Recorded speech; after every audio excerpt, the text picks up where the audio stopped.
வீடியோவில் பார்க்க போகிறது civil engineer second year third செமஸ்டரில் படிக்கிற strength of materials 1 CE 8301 subject code இருக்குது. இந்த சப்ஜெக்டை தான் நம்ம பார்க்க போகிறோம். இந்த வீடியோவில் வரிசையாக ஒரு சாப்டராக நம்ம பார்த்துட்டே வருவோம். ஸோ இதில் உள்ள மெட்டீரியல்ஸை நீங்கள் யூனிவர்சிட்டி எக்ஸாமுக்கும் நீங்கள் டவுன்லோட் பண்ணி படிச்சுக்கலாம். ஃபஸ்ட்டு நம்ம சம் ஆஃப் த டெஃபினிஷன் பார்ப்போம். இந்த சப்ஜெக்டை பொறுத்த மட்டிலும் உங்களுக்கு இந்த subject is a problematic subject. So formulas படித்து வச்சுட்டோன்னாக்கா உங்களுக்கு பின்னாடி ப்ராப்ளத்துக்கு அப்ளிகேஷன் பண்ணி நம்ம ஃபைண்ட் அவுட் பண்ணுறதுக்கு ஈஸியாக இருக்கும். ஸோ ஃபஸ்ட் ஸ்ட்ரெஸ்ஸுனால் என்னது? ஸ்ட்ரெஸ்ஸு அப்படின்றது வந்து இன்டர்னல் ரெசிஸ்டன்ஸ் ஃபோர்ஸ். ஸோ அதாவது ஒரு மெட்டீரியலோட ஸ்ட்ரென்த்து ஃபைண்ட் அவுட் பண்ணணும் அப்படின்னாக்கா அந்த மெட்டீரியலுக்கு ஃபோர்ஸ் அப்ளை பண்ணணும். ஃபோர்ஸ் அப்ளை பண்ணி தான் நம்ம அதோட ஸ்ட்ரென்த்தை ஃபைண்ட் அவுட் பண்ணணும். அப்போது ஸ்ட்ரெஸ்ஸுக்கு என்ன formula? Load per unit area தான் ஸ்ட்ரெஸ்ஸோட ஃபார்முலா. ஸ்ட்ரெஸ் வந்து இன் டேர்ம்ஸ் ஆஃப் சிக்மான்ற லெட்டர்னால் டினோட்டட் பண்ணப்பட்டிருக்கு.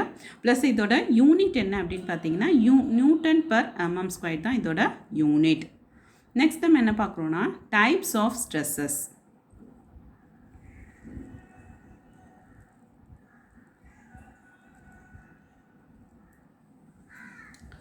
So direct stress, normal stress, shear stress and bulk stress. Direct or normal stress அப்படின்னு சொல்லுவாங்க. Direct stress அப்படின்னா என்னென்னு பார்த்தலாம் ஃபஸ்ட்டு.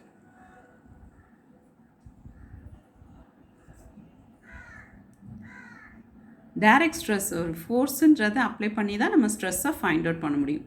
அப்போது it is acting perpendicular direction to the area. ஒரு ஏரியாவுக்கு பெர்பெண்டிகுலராக ஃபோர்ஸ் அப்ளை பண்ணி தான் நம்மளோட ஸ்ட்ரெஸ்ஸை ஃபைண்ட் அவுட் பண்ண முடியும். இதோட ரீப்ரசன்டேட்டிவ் நம்ம ஆல்ரெடி சொன்னோம் இல்லையா, சிக்மான்னு. அதே சிக்மா தான் நார்மல் ஸ்ட்ரெஸ்ஸுக்கும். அப்போது நார்மல் ஸ்ட்ரெஸ்க்கு வந்து டைரெக்டாக நம்ம என்னென்ன அப்ளை பண்ணுவோம்? இப்போ கான்க்ரீட் மெட்டீரியலாக இருந்ததுன்னா நம்ம கம்ப்ரெசிவ் ஸ்ட்ரென்த்து தான் அதுக்கு நம்ம ஃபைண்ட் அவுட் பண்ணுவோம். ஏன்னா concrete is strong in compression. அப்போ கான்க்ரீட்டுக்கு கம்ப்ரெசிவ் ஃபோர்ஸ் அப்ளை பண்ணி இன்டர்னல் ரெசிஸ்டன்ஸாக இருக்கக்கூடிய கம்ப்ரெசிவ் ஸ்ட்ரெஸ் எவ்வளோன்னு நம்ம ஃபைண்ட் அவுட் பண்ணால் அதோட ஸ்ட்ரென்த்து சொல்லிடலாம். இதே போல் டக்டைல் மெட்டீரியலாக இருக்கக்கூடிய எலாஸ்டிக் கேரக்டரிஸ்டிக்ஸ் அதிகமாக இருக்கக்கூடிய ரப்பர் பேண்ட் இருக்குல்லையே, அந்த மாதிரி மெட்டீரியலுக்கு நம்ம என்ன ஃபோர்ஸ் அப்ளை பண்ணுவோம்? டென்ஷன் ஃபோர்ஸஸ் வந்து அப்ளை பண்ணலாம். டென்ஷன் ஃபோர்ஸஸ் புல் ஃபோர்ஸஸ் அப்ளை பண்ணி அதோட டென்ஷியல் ஸ்ட்ரெஸ் எவ்வளோன்னு நம்ம ஃபைண்ட் அவுட் பண்ண முடியும். This rectangular object. இந்த ரெக்டாங்குலர் ஆப்ஜெக்ட்டுக்கு கம்ப்ரெசிவ் ஃபோர்ஸ் என்னென்னா பெர்பெண்டிகுலர் சர்ஃபேஸுக்கு என்னது? ஆப்ஜெக்ட்டுக்கு நம்ம பெர்பெண்டிகுலர் சர்ஃபேஸ்க்கு எப்படி கொடுக்குறோம்? ஆக்சியலி ஃபோர்ஸ் கொடுத்துட்ருக்கோம் ரெண்டு சர்ஃபேஸ்லையும். அப்போ ரெண்டு சைட்லையும் ஆக்சியலி கம்ப்ரெசிவ் ஃபோர்ஸ் அப்ளை பண்ணும்போது இதில் நம்ம என்ன ஃபைண்ட் அவுட் பண்ணலாம்? இன்டர்னலாக என்ன ரெசிஸ்டாக இருக்குன்னா கம்ப்ரெசிவ் ஸ்ட்ரெஸ் இருக்கும். ஸோ அதை நம்ம ஃபைண்ட் அவுட் பண்ணலாம். In terms of tension force, pull force இருக்கு இல்லையா, அதை ஆரோ மார்க் வந்து அவே ஃப்ரம் த ஆப்ஜெக்டில் போட்டிருக்கோம். இதில் நம்ம என்ன ஃபைண்ட் அவுட் பண்ணலாம்? டென்ஷியல் ஸ்ட்ரெஸ் கிடைக்கும். இதில் நம்ம இன்டர்னல் ரெசிஸ்டன்ஸ் பவர் என்னவாக இருக்கும்? டென்ஷியல் ஸ்ட்ரெஸ். அப்போது நார்மல் ஸ்ட்ரெஸ்ஸுக்கு என்ன ஃபார்முலான்னு பார்த்தீங்கன்னா generally sigma equal to force. இந்த ஃபோர்ஸ் மேபி கம்ப்ரெசிவ் ஃபோர்ஸாக இருக்கலாம், இல்லை டென்ஷன் ஃபோர்ஸாக இருக்கலாம். So as usual the same formula from the stress என்னவாக இருக்குமோ அதே ஃபார்முலா தான் இதுவும்.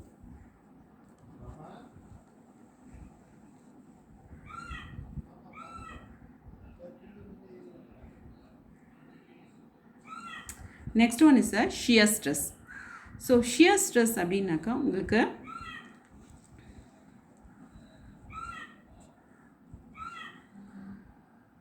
இந்த ஃபிகர் பார்த்திங்கன்னா உங்களுக்கு ஈஸியாக புரியும். ஒரு pair of forces is acting left to right and பாட்டத்தில் வந்து ரைட்டு டு லெஃப்ட். ஸோ இந்த ட்விஸ்டிங் ஃபோர்ஸ் மாதிரி இருக்கு இல்லையா, இந்த புல் ஃபோர்ஸ் வந்து நம்ம ஒன் அனதர் ஆப்போசிட்டில் நம்ம ஆக்ட் பண்ண வைக்கும்போது ஒரு ரெக்டாங்குலர் பிளேட்டே வச்சுக்கோங்க. அந்த ரெக்டாங்குலர் பிளேட்டில் இப்படி ஃபோர்ஸஸ் ஆக்ட் ஆகும்போது என்னாகும்? இந்த ரெண்டு கார்னர் இருக்கு இல்லையா, இந்த ரெண்டு கார்னர் என்னாகும்? இந்த கார்னர் இங்கே வந்து டிஃப்ளெக்ட் ஆக பார்க்கும். அதாவது கம்ப்ரெஸ் பண்ணும் இந்த இடத்துல. அப்போ டிஃப்ளெக்ட் ஆகும்போது இது ஆட்டோமேட்டிக்காக இந்த ரெண்டு பாயிண்ட்டும் கம்ப்ரெஸ் ஆகுது. ஸோ இந்த ஃபேஸ் வந்து என்னவாக இருக்கும்னா இந்த இடத்துல கம்ப்ரெசிவ் ஸ்ட்ரெஸ்ஸிங் இந்த மெம்பரில் இருக்கும். அதே போல் இந்த லேயர் ஆஃப் பார்ட்டிக்கல் அந்த மெட்டீரியலில் வந்து என்ன ஆகும்னா இது எக்ஸ்டெண்ட் ஆகும். இங்கே கம்ப்ரெஷன் ஆகும்போது இங்கே டென்ஷன் வந்து அக்கர் ஆகும் ஆட்டோமேட்டிக்காக. ஸோ இந்த போர்ஷனில் இந்த ஃபேஸில் என்ன நடக்கும்னா டென்ஷியல் ஸ்ட்ரெஸ் வந்து இருக்கும் அந்த ஆப்ஜெக்டில்.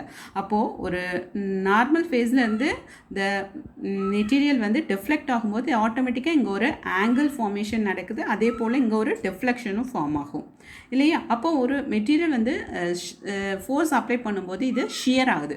அப்போ there is a shear force in it. அப்போ ஷியர் ஸ்ட்ரெஸ் நமக்கு தேவை அப்படின்னாக்கா shear force divided by the area over which the deflection occur. இந்த டிஃப்ளெக்ஷன் அக்கர் ஆகக்கூடிய ஏரியா ஃபுல்லாக நம்ம டிவைட் பண்ணிட்டோம்னா நம்ம அந்த ஷியர் ஸ்ட்ரெஸ்ஸை ஃபைண்ட் அவுட் பண்ணிக்கலாம். நெக்ஸ்ட் நம்ம பார்க்குறது bulk stress R volumetric stress. So இதில் ஃபுல் ஆப்ஜெக்ட் 3D ஆப்ஜெக்டில் இங்கே ட்ரா பண்ணியிருக்கோம் இல்லையா, இதில் ஆல் த ஃபேஸஸ் ஒரு ஆப்ஜெக்டில் இருக்கக்கூடிய எல்லா ஃபேஸஸ்லேயும் ஃபோர்ஸ் ஆக்கறாது. இட் மே பி கம்ப்ரஸிவ் ஃபோர்ஸாக இருக்கலாம், இல்லைன்னா டென்ஷியல் ஃபோர்ஸாக இருக்கலாம். அப்போ கம்ப்ரஸிவ் ஃபோர்ஸ் இருக்கு இல்லையா, கம்ப்ரஸிவ் ஃபோர்ஸ் ஆக்கராகும்போது the material will be decreasing in its original volume. Original வால்யூம்லேருந்து அதோட வால்யூம் டிக்ரீஸ் ஆகும். If maybe tensile forces maybe occur on the object, அந்த ஆப்ஜெக்டில் இருந்ததுன்னா it tend to extend some more than the original ஆப்ஜெக்டை விட extend ஆகும்.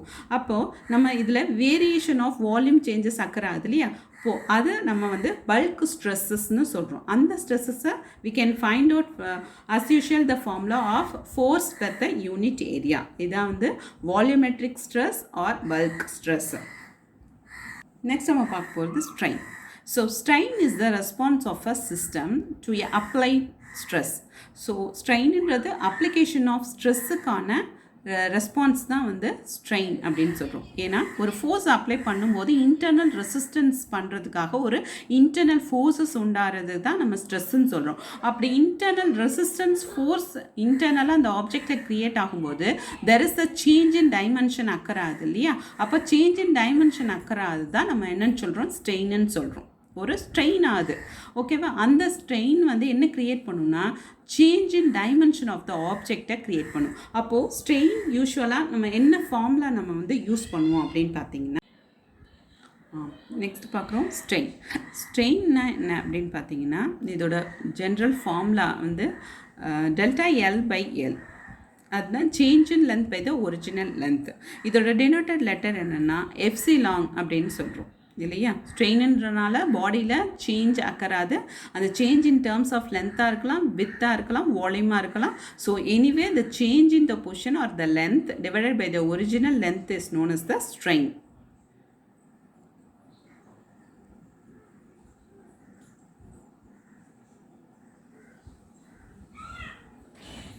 Next type of strain. அப்போ ஸ்ட்ரெயின் எப்படி நம்ம டைப் ஆஃப் ஸ்ட்ரெஸ்ஸஸ் பார்த்தோம் இல்லையா, direct or normal stress and then shear ஸ்ட்ரெஸ்ன்னு பார்த்தோம் இல்லையா, அதே போல் ஸ்ட்ரெயின்லேயும் என்ன டைப் இருக்குது, direct strain or normal strain and then shear strain இருக்குது. இப்போ இதை தான் நம்ம ப்ரீஃபாக பார்க்க போகிறோம். விஷுவலைசேஷனாக நம்ம ஸ்ட்ரெயினை வந்து எக்ஸ்பிளைன் பண்ண போகிறோம். இப்போ இது ஒரு ரெக்டாங்குலர் ஆப்ஜெக்ட். இதில் என்ன அப்ளை பண்ணுறாங்கன்னா கம்ப்ரஸிவ் ஃபோர்ஸ் அப்ளை பண்ணுறோம். கம்ப்ரஸிவ் ஃபோர்ஸ் அப்ளை பண்ணும்போது ஒரு மெட்டீரியல் என்ன ஆகும், ஆல்ரெடி இருந்த ஒரு லென்த்தை விட லெஸராக ஆகும், அதாவது ஷார்ட்னிங் ஆகும். லென்த் வைஸில் ஃபோர்ஸ் அப்ளை ஆக்சியலாக ஃபோர்ஸ் அப்ளை பண்ணும்போது ஷார்ட்னிங் ஆகுது. அந்த ஷார்ட்னிங் ஆஃப் லென்த்து எவ்வளோ தூரத்துக்கு ஷார்ட்னிங் ஆகுதோ அந்த டிஸ்டன்ஸை தான் நம்ம என்னென்னு சொல்கிறோம், டெல்டா எல்என். ஸோ இதெல்லாம் ப்ராப்ளம் யூஸ் பண்ணும்போது நம்ம இந்த லெட்டர்லாம் நம்ம அண்டர்ஸ்டாண்ட் பண்ணிக்கலாம். இப்போ கம்ப்ரஸிவ் ஃபோர்ஸ் அப்ளை பண்ணும்போது the object it reduces its original length, அதான் டெல்டா எல். அதை ரிமெம்பர் பண்ணி வச்சுக்கணும், ரைட். ஸோ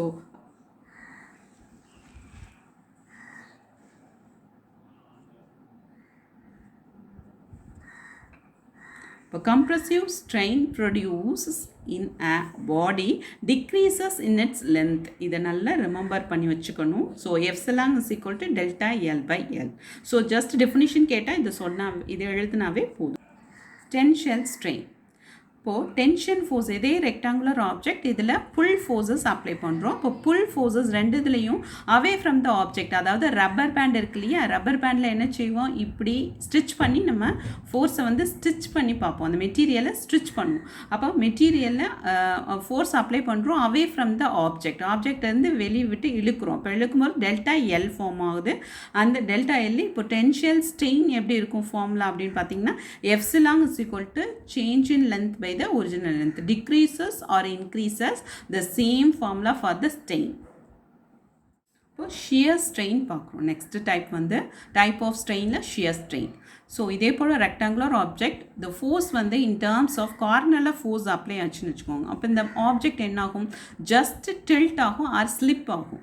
ஸோ ஜஸ்ட் ஒரு இன்க்ளைன் பொசிஷனுக்கு மூவ் ஆகும். அப்போ மூவ் ஆகும்போது there is the angle formation from the ஆரிஜின்லேருந்து மூவ் ஆகுது இல்லையா, அப்போ அந்த இடத்துல ஒரு ஆங்கிள் ஃபார்மேஷன் நடக்கும். அப்போ இந்த இந்த ஸ்பேசஸ் இருக்கு இல்லையா, இங்கே ஒரு ஸ்பேஸ் வந்து ஃபார்ம் ஆகும். இந்த ஸ்பேசஸ் தான் நம்ம டிஸ்டன்ஸை வந்து டிஃப்ளெக்ட் ஆகுது இல்லையா, இங்கேருந்து ஒரிஜினல் போர்ஷன் இந்த டிஃப்ளெக்ஷனுக்கு தான் நம்ம என்ன வச்சுக்கோம், டெல் எக்ஸ் அப்படின்னு வச்சுக்கோம். இந்த லென்த் வந்து எல். ஓகேவா? அப்போது ஷியர் ஸ்ட்ரெயின் அப்படின்றப்போ ஈக்குவல் டு tan தீட்டா நமக்கு தெரியும். ஸோ tan தீட்டாக்கு ஃபார்மில் opposite by adjacent. So then shear strain equal to del x by L. Right? இது சிம்பிளாக ஒரு டெஃபினிஷனில் நீங்கள் சொல்லணும் அப்படின்னா, the ratio of the horizontal displacement to the height of the block. It is known as a shear strain. Thank you.